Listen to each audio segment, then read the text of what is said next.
Miarabanao izay manaraka ny mety ho toetry ny andro ny amin'ny rapitso alatsinainy fahavalo ambin'ny folo ny volana febroary 2024 sy 2024.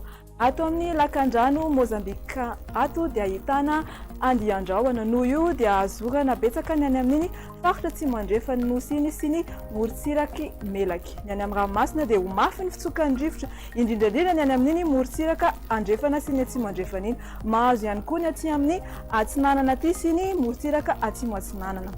Ady ampitandremana hatrany ny mpanjonan-dranomasina mba tsy handrika ato anatin'ny fotoana vitsy. Izay ny ela fa dia arosanao avy hatrany ny vinany mety ho toetry ny andro ho amin'ny rampitso.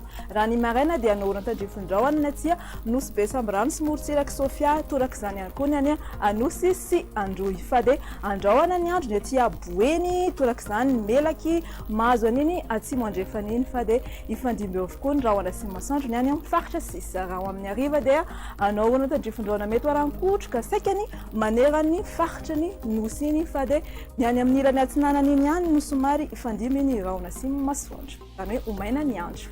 Dia mahakasika ny maripana dia 40 degré Celsius ny ambany indrindra izay hitantsika vakina karatra aty. Izany ambony indrindra kosa dia manome tarehimarika 430 degré Celsius izao izay hitantsika aty Antsohisy nosy be izany. Eto izantsika amin'ny mety ho toetry ny andro amin'ireo tanan-dehibe manodidina antsika sy nosy manodidina. Hibalika ny masoandro any Paris sy Milan ary Johannesburg fa mety ho lalovan-drahona izany any Nairobi sy Bangkok.